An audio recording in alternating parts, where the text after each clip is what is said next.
In the morning, do you like? I Yeah. I typically get up at 5:30, 6 o'clock every morning. Ooh, it's gonna And hurt. if I go to bed at 2 or 3 o'clock in the morning, then I usually sleep until about 7, 6:30. Noise. Yeah. Right. Yeah. I wish I could stay in bed. I can't. I feel you sometimes. I mean, I personally, I constantly am working, especially when I come home and I finish my shift, and then I'm like, oh shit, it's 12 o'clock. I think I should go to bed. Mm. Nah, I'm going to talk with a friend for 3 hours, and it's 2:45 in the morning. I got to work tomorrow at 7, but it's okay. So, first off, it's a pleasure to have you on the podcast. It's always great to have a duo because, hey, double fun, double Yes. spontaneous, and who the hell knows where this is going. Twice So, as many stories. exactly. Why don't we kick things off? Why don't you introduce yourself? Kind of who you guys are, with the work you're doing, and where you are right now. Yeah. Okay. Well, I'm Kandace, And I'm Gregory. and we met in Sunday school at the age of 7 and 8. And then we had puppy love at the age of 12. We started dating at the age of 18. We got married at the age of 21. So, childhood sweethearts. So 45 years later, we're sitting here in front of our computer screen talking to you. We've Not very. Let me ask you something though, because like my parents, and I've seen this like even from the community I grew up in, you're seeing now less and less people that are married for long periods of time. You know, and I'll be honest, like my parents were married for about 40 years until my dad passed away, but their marriage was awful, riddled with problems, constant conflict. Not the only one. Like I know many couples that are going into their 30, 40-year mark, they're just miserable. They love each other, but they have so many issues with one another. They can't like get on the same axis with one another. How do you Yes. feel like for your own guys? I mean, being that it's been so long, like with your relationship. Well, I think right from the get-go, we had similar backgrounds and how we grew up, being both coming from Christian families. So I guess that was a bond in itself, Okay. so your beliefs Yeah. were the same. So that kind of helped. And then as Well, we both had good, I had an amazing home to grow up in, fantastic parents, great role models. And so I wasn't the witness of all of that trauma and conflict and a way of teaching me that that's the way to have a relationship. I was shown a much more loving, caring, respectful type of a relationship. So that was pretty easy for me to carry that forward. We've seen some people coming up in really tumultuous lives, and it's, that's what they've been taught. That's what they've learned. And that's what they, that's what they mimic, because that's what they think that the relationship should be. And we've never gone that route. We've always been much more supportive of each other. And it's just, I don't know, it's just been easy. yes, because first off, we married each other because we're best friends. We tell each other everything. That's a big plus as well. And whenever we decided to do something on our own, the other one was very supportive, whatever kind of hobby it was or job it was. We respected each other's decisions and admired each other. And our communication was basically top notch. We made a point of always talking to each other. It got better as we grew older and as we got into the lifestyle and opened up our marriage. Now we were even talking more. And we've always respected each other's decisions. And, we're all individuals and we all have different ways of approaching things. And if you kind of understand it from that standpoint, that, you don't want to project what your beliefs should be on that person or what they should be doing. This is they're an autonomous being and they can be whatever. We're just fortunate that we like being around that person with each other. I think it's really beautiful because you said that you view it as best friends. Yes. It's not just, I'm going to be real with you for a second. To me personally, marriage is just a word. Mm-hmm. It's a thing you do when you go to a courthouse, in your town hall, and you sign civil papers. That's what marriage is, to be honest with you. Mm-hmm. But there's a difference of where you tell somebody, I want you to be my partner. I want you to be my friend because I want to spend time with you. I want you to be a part of my life's journey as much as I want you to be a part of my life's journey as well. Do you find in yourself, with the both of you, that's kind of the direction you guys went towards in regards to your family and how you built yourself and your business? Yeah, very much so. I mean, I've never, neither of us have been the person that I have to have my time out with the guys, or Candace has to have her time with the girls, or sort of separate interests. Our interests have always, mostly overlapped. And if there are anything individual, then you support that person in whatever that endeavor is that they're doing. But it makes conversations a lot easier when you're talking about the same things, when you're sharing the same stories, where you're sharing the same interests. We always attend the events together. We don't date separately. We tried that, and it didn't work. Because all I wanted to do is come home and tell them all about it. I kind of went, oh my God, I wish you were there. I was doing this and that, and I was on top, and I was grinding, and I was doing whatever. I wish you were there watching. And then finally we just came, well, you know what? We'll always make sure that we're in the same room, that we're participating together, because that's what we want to do. That's what we like to do, like to share everything. Yeah, so that's what's worked for us. That's good. And I think it's a really beautiful and powerful message, and a really great attitude towards life, because the thing is, we get only one shot in life, right? What are you going to do? You're going to spend your whole life being miserable because I have to do it. No, nobody's telling you to do it. You're doing it because you want to do it. And taking into the mind the same thing as an entrepreneur, when you're making your own business, you're doing it because you want to make a business. If you're doing it for money, okay, that's a different story. Everybody wants to do things for money. But what's the real motive behind your creation and your success? Pleasure. Oh, wow. We call ourselves PSAs, pleasure seeking adults. And life always gives you choices. Every single day you're confronted with choices, and if you make the wrong choices, it goes down that road. If you make good choices, it goes down a better road. But at every junction, there's Y's in the road. Every decision that you make, you can choose to either go down this path or the other path. We've always chosen to go down the path that looks like it's going to give us the most pleasure and the most joy in our lives. And yeah, that just breeds happiness at that point. And even if things are going bad or shitty or whatever, whatever the situation happens to be, there's always some avenue of it to look that there's something a bit more positive, or a way to change that direction, to move it away from that negative or whatever it happens to be that's going on. And when you both do that together and you're supporting each other in that endeavor, it can be quite pleasurable.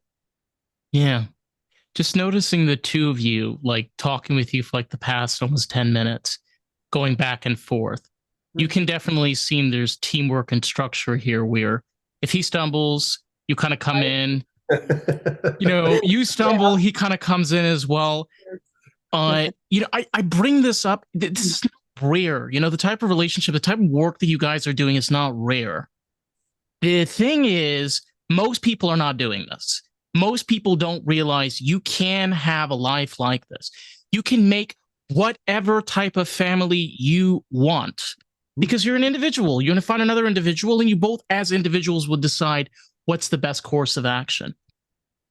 How did you guys do that for your business together? We've had many businesses together. Because like you said, we just keep trying to find more excitement, more joy in life. And sometimes we tend to do a lot of startup companies, and then we'll take it so far, and then we're going to go, okay, we got another idea. Yeah, I go that. We've always joked that we have the variety gene, and the variety gene to us is we like, as much as we like change, as much as we like variety. We've lived in our same home here for 25 years, so there's some stability that we like to have. But I guess because we have that foundation, that's and the core foundation of a relationship is solid.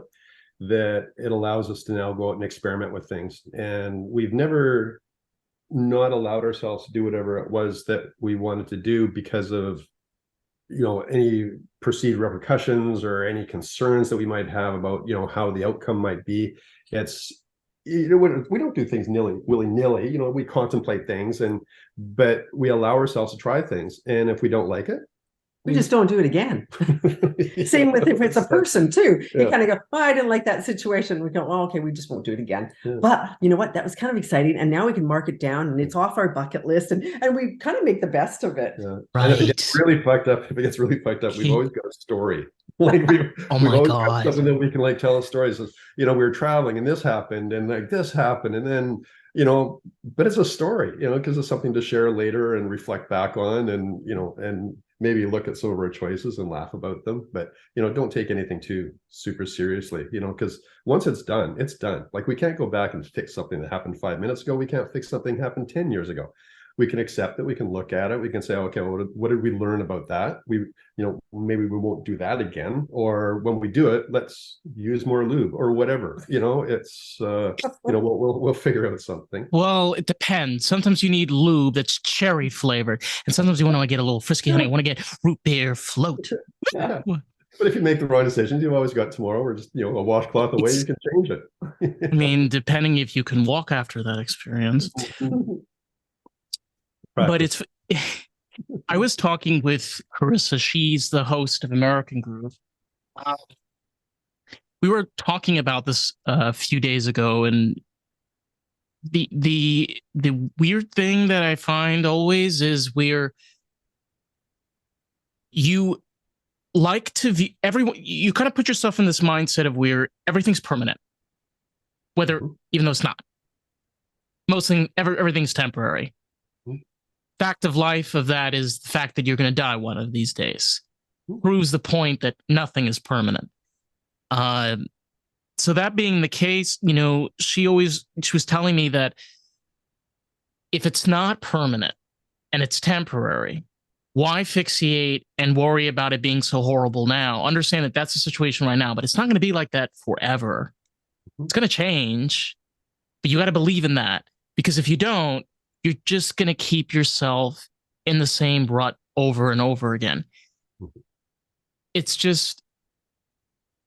so sad because we're right now out of the pandemic. You know, we're about 3 years out of the pandemic. And me personally, talking with people, seeing what's going on social media and the internet, it's really sad. You know, I don't see things like this. Yeah, I mean, the pandemic, that was one of the best things that ever happened in our lives together. It did such a good thing for us. We just stopped playing because you kind of go, okay, you know, we can't go to these big parties anymore. We can't invite all our you know, play friends over. Okay, what are we going to do? And we kind of went, okay, we're going to concentrate on each other. And what can we do to bring our sex life into a different state, into a new state, possibly. Right. You know, something that we could do just together. And I don't even know if it was a conscious decision. I think it was just something that we had the time and we had the interest. And then we kind of went, I wonder what all this Tantra stuff is all about. Yeah. It actually, I'm going to back up a little bit, because this whole thing started, like what precipitated our book and all of the work that we're doing now was DMT. That's what really, you know, swung the hammer at the ego. Does that to you?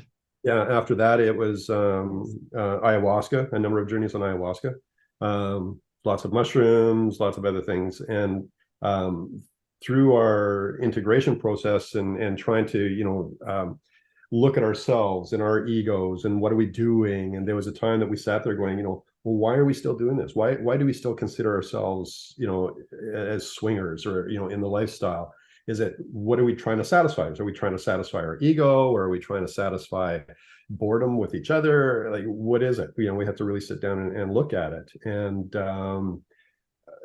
you know, we had a lot of heartfelt talks, and I don't know if we really came up with any definitive answer for it, but either way, we ended up, you know, just staying in bed for an hour and a half every morning and just exploring each other energetically. And a lot of times there wasn't even penetration, like it was just, or if there was no sort of climax. It was until it became energetic, and then it became a whole new story for us. A kind of like a almost euphoric experience. Oh, totally, Yes. totally. Mind orgasms. Mindgasms, and I had that with I did that with peyote. Peyote will fuck you up. Oof. Because it heightens, for me at least, I had where it heightened my sound and feel. Mm-hmm. So you see texture. I don't know how to explain it. It's where objects and textures become one. Spheres, very shiny objects. Sounds like I was just hearing David Bowie for 3.5 hours. It was insane. But it opens you up to the realization of just be in the fucking moment. Oh my God, would you stop planning shit? Yeah. Yes. Life doesn't work that way, okay? If you plan every single moment, I promise you, you're just going to end up in more trouble than you asked for.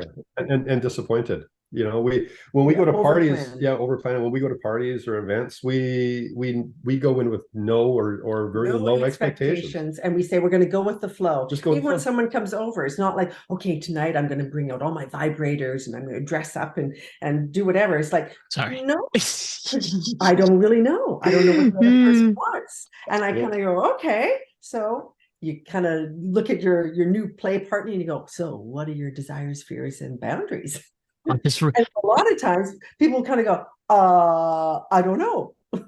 Yeah, we should think about it. Yes. And then be present. You were saying about earlier with the peyote and stuff, and really that's what the mushrooms have really done for us. And cannabis is it helps to stop the voices in my head and allows me to be much more present, much more mindful. And once you start to lose yourself in that, it just goes deeper and deeper and more enjoyable. And more enjoyable because it runs through your whole body energetically because you're so focused and so in tune.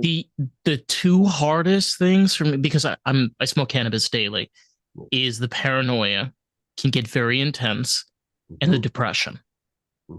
Oh my God.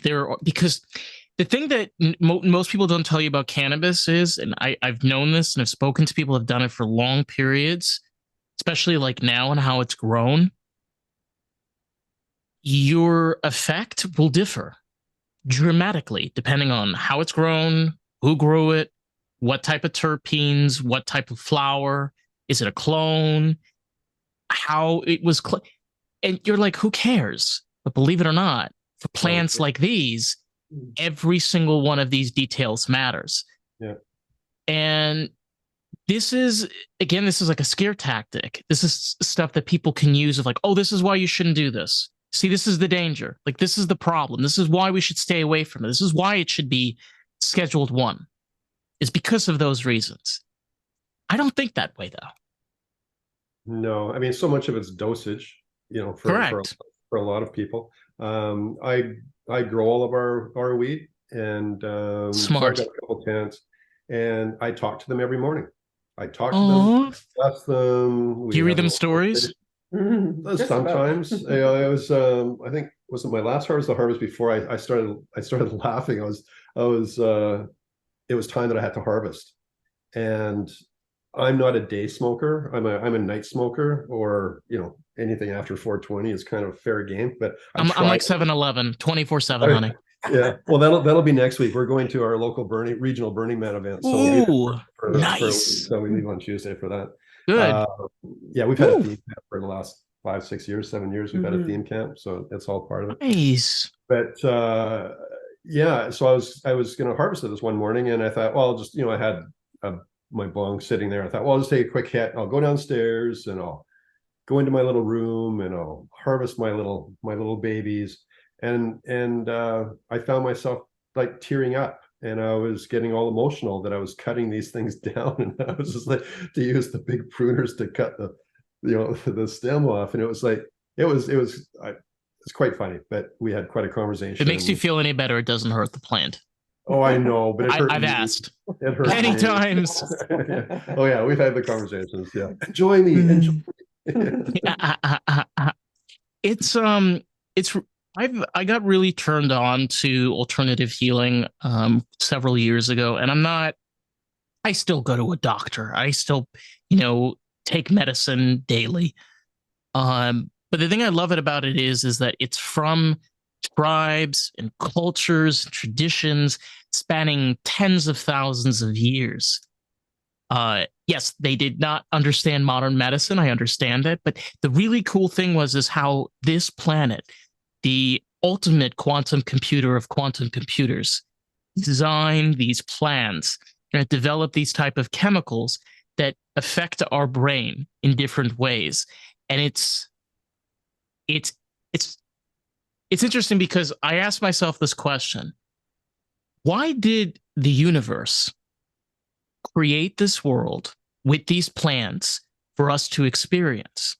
Why is it when a human takes this, we have these crazy experiences? Yeah. Isn't that interesting? Oh yeah. No, just there's all sorts of realms out there, and it just allows us to, and everything is frequency. We totally believe in frequencies.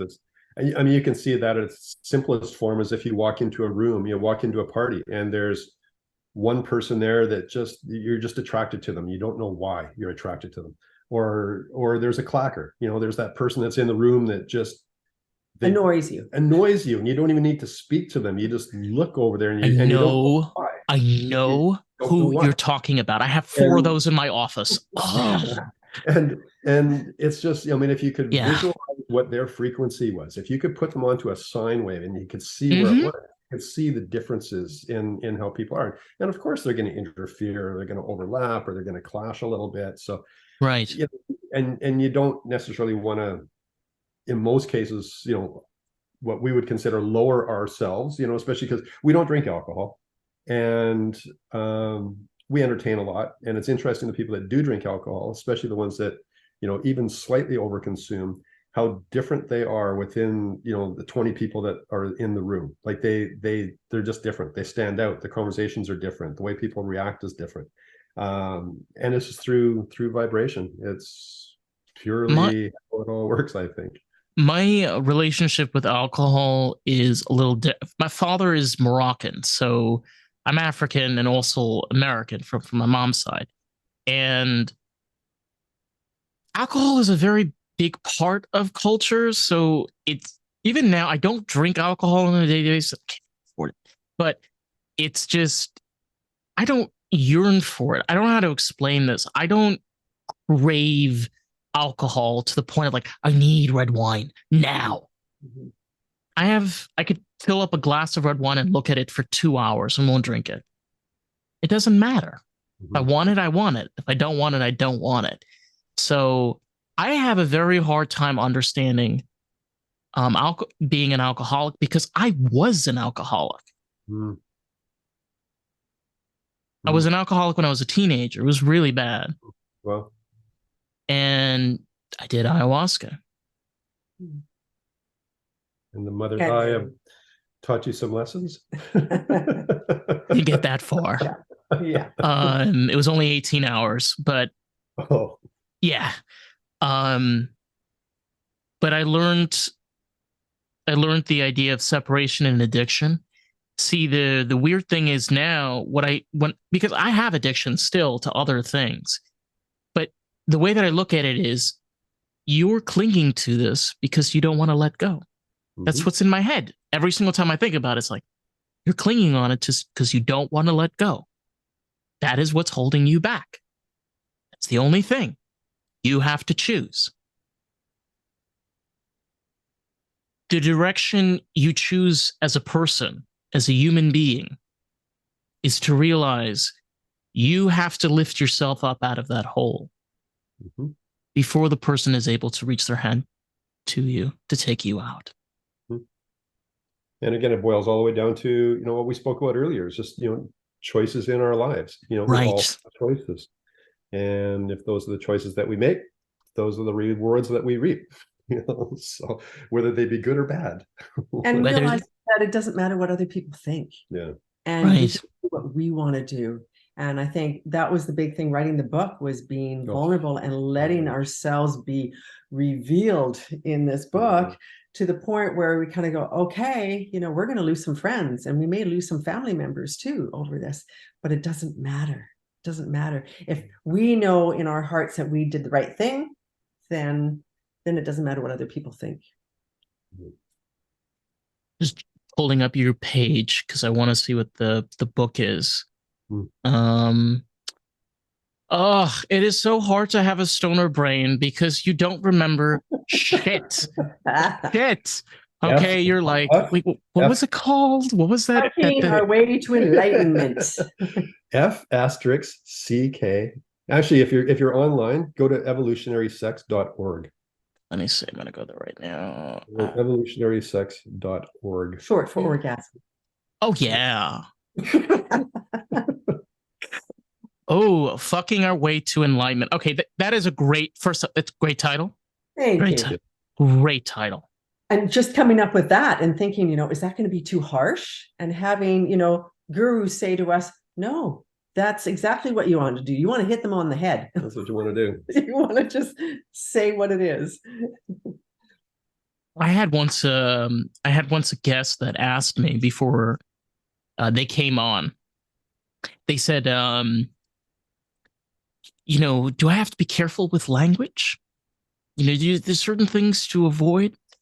And I said to them, I said, listen, if you avoid anything or any type of language, I have the option to end the recording. So I'm just giving you a heads up right now.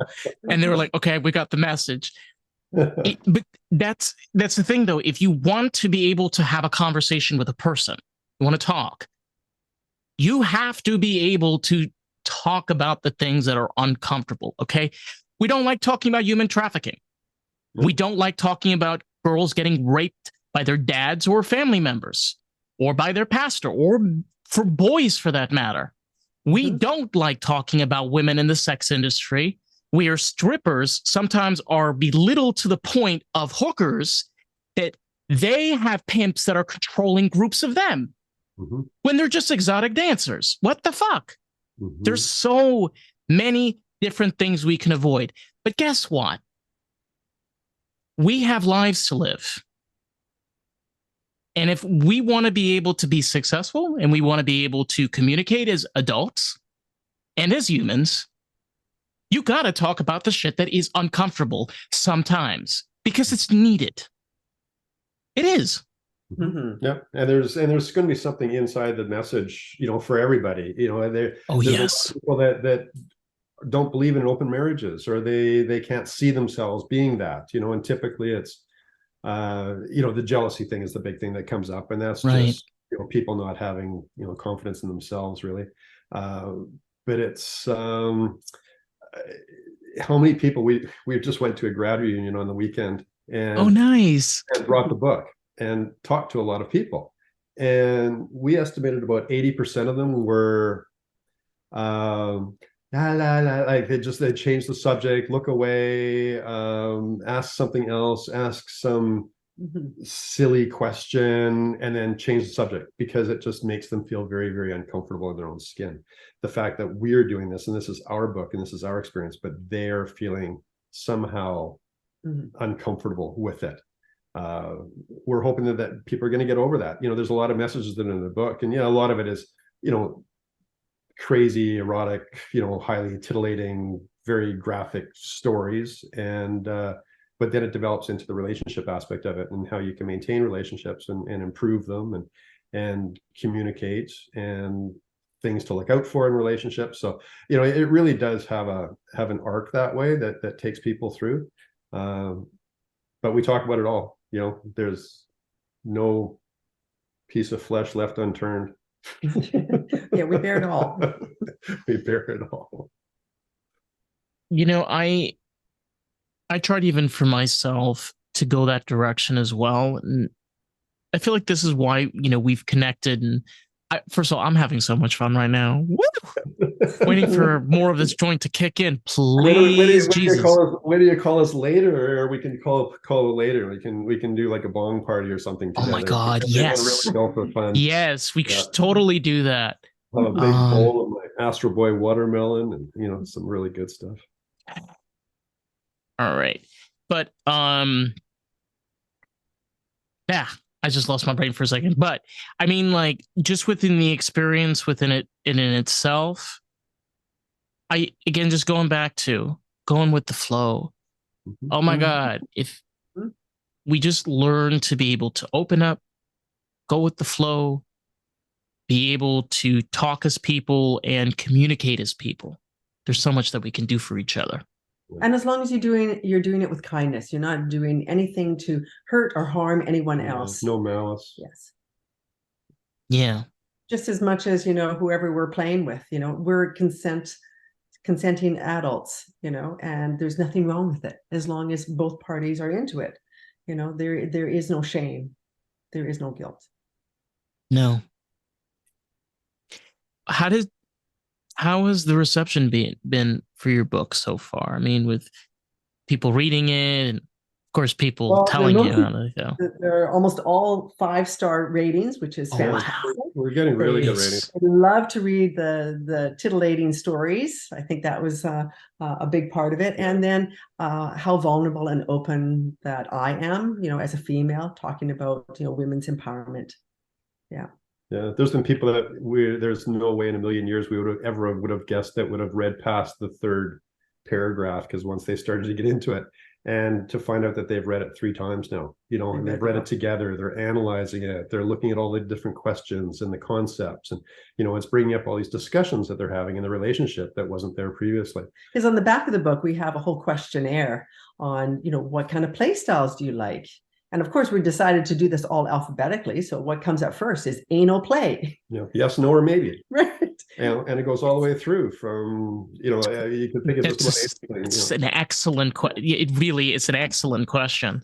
Well, and then when you have to do it that way, we thought we designed it that way so that if couples are sitting there and they're talking, you can't kind of skip over one. Oh, I forgot about that one. No, it's the next one on the list, and say yes, no, or maybe. And that question or that answer from your partner doesn't necessarily need to be a verbal answer, you know, or it can be a verbal answer, but the emotional response is a little bit different, you know, tells a little something different, how open their eyes are, or, you know, how sheepishly they answer. And that maybe that's written down, or that no, we encourage people 6 months after they've kind of done it to do it again, revisit it. And you know, it's interesting to see the changes in people. You know, we were talking about one couple that we met a few years ago, and they're brand new in the lifestyle, and they're really nervous, and they're really into soft swing. That's what they were into. Ooh, so okay. No penetrative sex with, you know, with their play partners, but you know, some there's all sorts of different definitions of it, oral or whatever. And so that's where they were that trip, and we saw them 6 months later, and they're fully into gangbangs. So things can change. Change your life with a little gangbang. Yeah. Chick flick. Yeah. Yeah. It's all about changing you know, perspective and ideology. I think you touched on this earlier, where people have this tendency of staying what's the word? They cling to the past. Mm-hmm. You know, they hold on to things in the past, or they're not comfortable in themselves. Mm-hmm. And now they have to open up all about that. It's gonna be one can of worms. Oh yeah, no, it's not easy. It's definitely not easy, but it's also interesting that because we've got the book out, and we also just went traveling. We were overseas for a month, and the amount of people that we ran into that we talked to about, and we talked to everybody about the book, and it was within minutes they would start to share things about their private lives. They were opening up because we already were open to them, which allowed them to share freely. Because they felt comfortable with you guys. Yeah. Exactly. And not just their sexual appetite, but their relationships with their partners or their spouses, and the questions. And you know, it was and some of the stories where it was quite interesting. You know, they were spilling the beans, and they probably had never told anybody before some of these things. Wow. But they felt Yeah. comfortable that we weren't going to be judging them. I mean, once you read the book, how can we possibly judge anybody? It's like Kind of hard. it's Yeah. not our position, and not that we've ever done that anyways, and what our perception is, or what our perspective is of somebody else is just purely our projection of them. It's not who they are, it's who we think they are.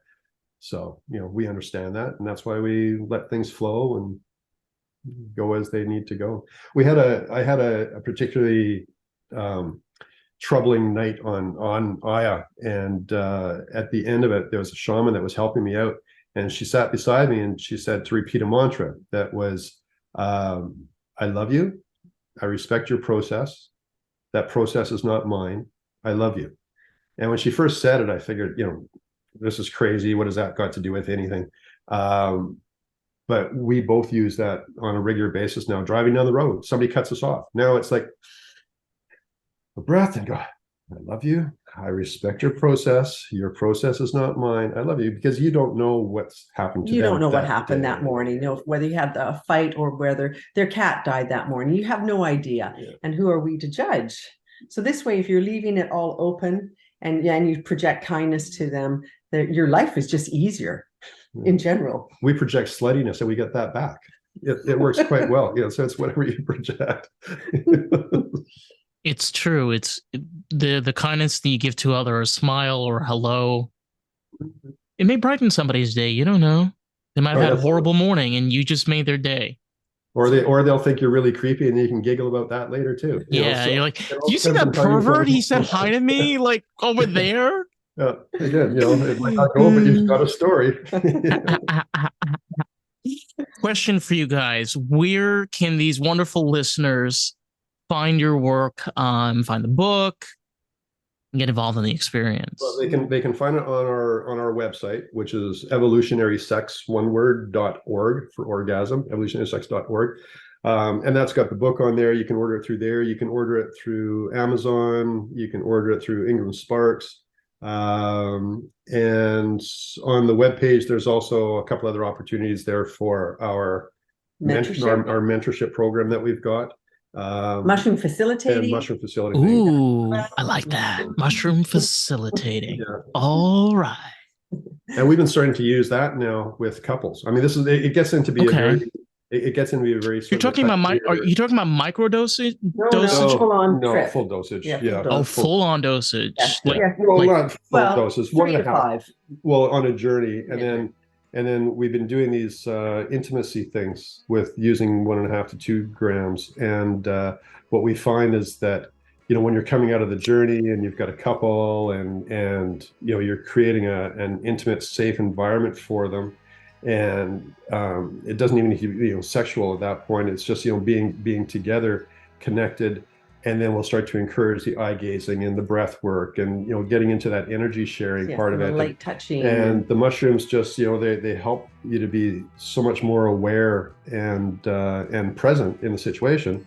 And then the other thing is that, just like with any other integration, once you start to come out of it, you start to rewire your brain to this intimacy and this connection with your partner and that deeper love and that deeper understanding. So every time you do mushrooms at, maybe a gram or so, you go into that space because it's now familiar, because you've done that before. Yeah. And you know that feeling, and you kind of go, okay, I'm just going to go back to where I was, that other night when I did it, and what was that feeling, and who was I with, and what was my communication like, and where is my energy, my emotions in those moments. Wow, that is so fucking powerful. Well, that's what you get when you listen to Lost in the Groove. You get cool folks like this, experiences, trips.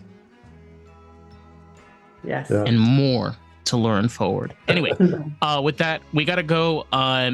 Listen, if you want to check out the podcast, you can find us on Facebook, TikTok, Instagram, and YouTube at Lost in the Groove Pod. So, stay groovy, my friends, and we'll catch you all on the next one. Bye, everybody. Thanks, Dave. Thanks.